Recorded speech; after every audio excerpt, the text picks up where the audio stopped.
Imagine being threatened with a shotgun on your own land, told you must join a neighborhood association or face eviction. That's exactly what happened to me, and it became a battle I'll never forget. The shotgun blast tore through the quiet hills, a deafening roar that sent me diving behind my old Chevy pickup. Gravel sprayed like shrapnel, and there on my own porch stood Harold Vance, the HOA president, clutching a double-barrel shotgun like it was his birthright. His face was a sweaty crimson mask of fury, his khaki shorts and navy HOA windbreaker absurdly out of place as he bellowed, "Join the HOA or get the hell off this land." My heart pounded, not just from fear but from the sheer insanity of it. I'd lived on this 50-acre ranch for 3 years, free from trouble, and now this loafers-wearing tyrant was aiming a loaded gun at me, acting like I was some squatter. "I don't even live in your damn neighborhood," I shouted, hands raised, trying to keep my voice steady. He cocked the second barrel. "This is HOA land now, whether you like it or not. We voted." I never joined. I stepped forward, palms out, desperate to diffuse this madness. His eyes narrowed to slits. "Try me then." He fired again, not at me but at the dirt inches from my boots. The message was clear. I was no longer welcome on my own property. This wasn't about property lines anymore. This was war. Let me back up. 3 years ago, I, Nathan Carter, traded the chaos of Dallas for a slice of paradise just outside Willow Springs. I sold my cramped apartment and bought this ranch. Rolling fields, ancient oaks, a babbling creek, and a weathered farmhouse begging for love. It was perfect, far from any HOA's grasp, or so I thought. I wanted solitude to write my book, raise chickens, maybe get a horse or two, and never worry about matching mailboxes or lawn heights. The first year was bliss. I fixed up the house, installed solar panels, dug a well, and restored the old blue barn. I befriended a local mechanic, a grizzled veteran named Tom, and started selling eggs at the farmer's market. Life was good, until it wasn't. One morning, a gold-embossed flyer was taped to my gate. Willow Springs Estates HOA Mandatory Welcome Luncheon. I figured it was a mix-up meant for the cookie-cutter subdivision a mile away with its pristine lawns and dog waste stations. I tossed it. But a week later, a man in a golf cart rolled onto my land. "Chickens aren't allowed," he said, eyeing a clipboard. "Who the hell are you?" I asked. "Harold Vance, HOA president." I laughed. "This is an HOA land," he smirked. "It is now." Turns out the HOA had exploited a shady zoning loophole, redrawing boundaries to swallow nearby properties like mine, claiming my ranch's visual aesthetic gave them rights. I told him to get lost. He didn't. I called the sheriff, who shrugged it off as a civil matter and suggested a lawyer. Civil? This was invasion. The harassment escalated. Letters piled up. Fines for my chickens, my unapproved barn color, my improper fences. They sent a drone to spy on my land. I took it down with a slingshot. Then one day, I found my driveway blocked by a welded metal gate with an HOA sign. I cut it down with bolt cutters, but the next week, Harold showed up with 4 goons in HOA shirts, handing me more violations. I ignored them until one morning, feeding my goats, I heard boots on gravel.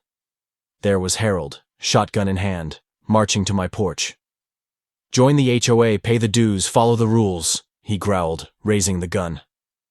"You're insane," I said, gripping my feed bucket. He fired at the ground near my feet.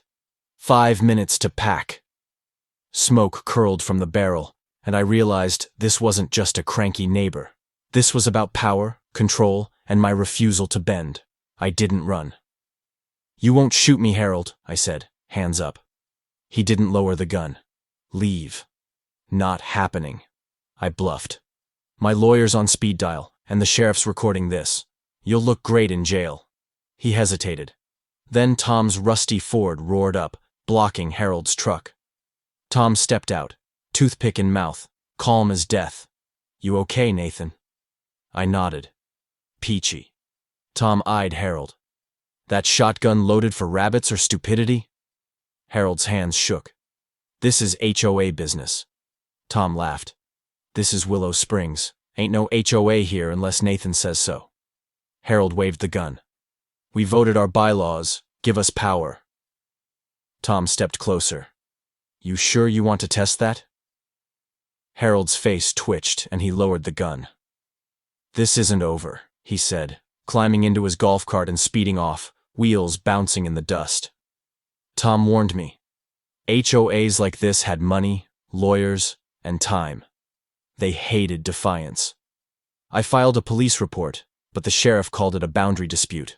Frustrated, I hired Rachel Clean, a fierce real estate attorney who loathed HOAs after her parents lost their home to one. She reviewed my deed and the HOA's filings.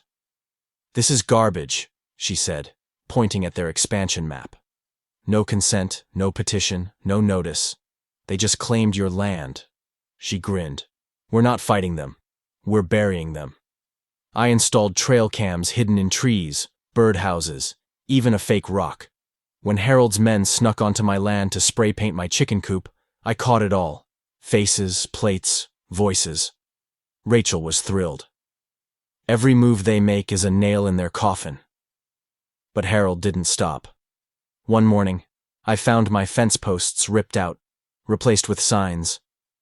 "Future site of Willow Springs Estates, HOA members only." Harold's truck was parked at my gate, flanked by 4 security guards with zip ties and walkie-talkies. He waved a paper. "This is your eviction notice. You're removed." My phone was in hand, ready to call Rachel, but the guards advanced, one reaching for my door. I grabbed his wrist, twisting it back. "Touch my house and it's assault," I barked. Harold's smug grin faded. "You've got 48 hours, he said, locking my gate and leaving. Rachel filed a cease and desist warning. "This is criminal now. Be careful." The next day, an eviction in progress banner hung on my fence. Heavy trucks lurked across the road. Then Tom called in the cavalry. 3 pickups rolled down, loaded with veterans, big men who'd seen war. We tore down the signs, cut the lock, and welded a new gate with a sign. "Private ranch, stay off. Not HOA land." That afternoon, Harold returned with movers, not guards, claiming legal authority to remove my stuff. Rachel, on speakerphone, shut them down. "You're committing burglary," Tom stepped in. "Pick a fight with Marines, boys." The movers froze. Harold stormed off, but the threat still lingered. That night, Tom handed me a zoning map. "Your ranch isn't in their jurisdiction. They're bluffing," he said. "Prove it in court, and they're done." Then my phone buzzed with an anonymous text. "Next time we won't knock at 3 a.m. A cam triggered. 2 men in black were digging at my fence. They fled when we flashed lights, leaving behind a spreadsheet. Acquisition target, Carter Ranch, neutralize resistance.